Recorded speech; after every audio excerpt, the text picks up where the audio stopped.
So dear students, laws of indices വേറൊരു ക്വസ്റ്റ്യനിലേക്ക് നമുക്ക് നോക്കാം.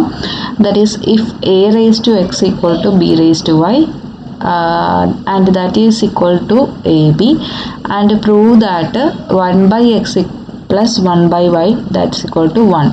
അപ്പോൾ നമുക്ക് തന്നിട്ടുള്ളത് a raised to x ഉം b raised to y ഉം abക്ക് ഈക്വൽ ആണ്. അല്ലെങ്കിൽ നമുക്ക് ഇങ്ങനെ എഴുതാം, a raised to x will be equal to ab and b raised to y that is also equal to ab. a raised to x abക്ക് equal ആണ്, b raised to y abക്ക് equal ആണ് അല്ലേ.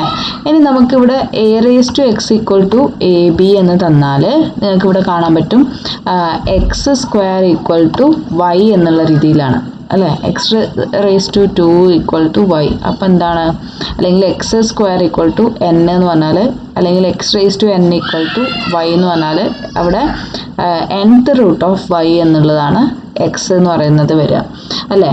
അപ്പോൾ ഇവിടെ നമുക്ക് a raise to x equal to A B എന്ന് പറഞ്ഞാൽ എന്താണ്, a is equal to xth root of A B.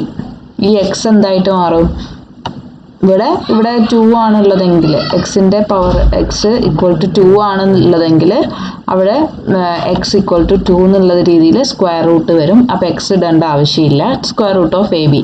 അപ്പോൾ ഇവിടെ എക്സ് എന്ന് പറഞ്ഞാൽ 3 ആണെങ്കിൽ cubic root of A B അല്ലേ. അപ്പോൾ ഇവിടെ എക്സ് ഇവിടെ എന്താണ്, ഇവിടെ റൂട്ടിൻ്റെ പുറത്ത് വരും. ഓക്കെ, അപ്പോൾ a is equal to xth root of A b. അല്ലെങ്കിൽ നിങ്ങൾക്ക് ഇങ്ങനെ എഴുതാം, a is equal to A B raise to 1 by x. Okay, a B raise to 1 by x ഇങ്ങനെ എഴുതാം. അതുപോലെ തന്നെ നമുക്ക് a B raise to y equal to A B എന്ന് തന്നിട്ടുണ്ട്. Okay, b raise to y equal to A B. അപ്പോൾ അത് എങ്ങനെ എഴുതാം, b raise to y equal to A B എന്ന് പറയുന്നത് നമുക്ക് എങ്ങനെ എഴുതാം, B is equal to A B raise to 1 by y അല്ലേ. നമ്മൾ നേരത്തെ പറഞ്ഞതുപോലെ തന്നെ B is equal to A B raise to 1 by y എന്നുള്ളത് എഴുതാം. ഇനി നമ്മൾ എ ബി നമ്മൾ കാൽക്കുലേറ്റ് ചെയ്യുകയാണ്, വെറുതെ ഒന്ന് കാൽക്കുലേറ്റ് ചെയ്ത് നോക്കാം. A into B. അപ്പോൾ എ ഇൻറ്റു ബി എങ്ങനെയാണ് ചെയ്യുക, എ ഇൻറ്റു ബി എന്ന് പറഞ്ഞാൽ എ എന്ന് പറഞ്ഞാൽ നമ്മൾ പറഞ്ഞു, എ എന്ന് പറഞ്ഞാൽ എന്താണ്, A B raise to 1 by x ആണ്. ബി എന്ന് പറഞ്ഞാൽ എന്താണ്, is also A B raise to 1 by y. അപ്പോൾ ഈ 1 by x എന്നുള്ളത് ഈ ഒരു രീതിയിൽ വേണം നിങ്ങൾ എഴുതാൻ. ഇപ്പോൾ എനിക്ക് ഈ ഒരു രീതിയിൽ മാത്രമേ ഇവിടെ വേർഡിൽ ടൈപ്പ് ചെയ്യാൻ പറ്റുന്നുള്ളൂ. അപ്പോൾ നിങ്ങൾ A B raise to 1 by x എന്ന് എഴുതുക, and B is equal to A B raise to 1 by y എന്നുള്ള രീതിയിൽ എഴുതുക. ഓക്കെ, അപ്പോൾ എ ഇൻറ്റു ബി എന്ന് പറഞ്ഞാൽ നിങ്ങൾക്ക് ഇങ്ങനെ എഴുതാൻ പറ്റും, A B raise to 1 by x into A B raise to 1 by y. അപ്പോൾ നിങ്ങൾക്ക് ഇവിടെ കാണാൻ പറ്റും X raise to M into X raise to N. അതായത് ഇവിടെ രണ്ടിൻ്റെയും ബേസ് സെയിം ആണ് അല്ലേ. മൾട്ടിപ്ലൈ ചെയ്യുന്ന അതിൻ്റെ ബേസ് എന്താണ്, എ ബി തന്നെയാണ്. അപ്പോൾ രണ്ടിൻ്റെയും പവേഴ്സ് എന്ത് ചെയ്താൽ മതി, ആഡ് ചെയ്താൽ മതി. So 1 by x plus 1 by y, A B raise to 1 by x plus 1 by y. അപ്പോൾ A B raise to 1 by x, A B is equal to A B raise to 1 by x plus 1 by y. അപ്പോൾ ഇവിടെ നമുക്ക് കാണാൻ പറ്റും A B എന്ന് പറയുന്നത്, ഇവിടെ നമ്മൾ എന്താണ് കണ്ടത്, A B is equal to A B raise to 1 by x into A B raise to 1 by y. അപ്പോൾ A B is equal to A B raise to 1 by x plus 1 by y. അപ്പോൾ ഇവിടെ നമ്മൾ A B എന്ന് പറഞ്ഞാൽ എന്താണ്, അതിൻ്റെ power എന്താണ്, A B raise to 1 ആണ്.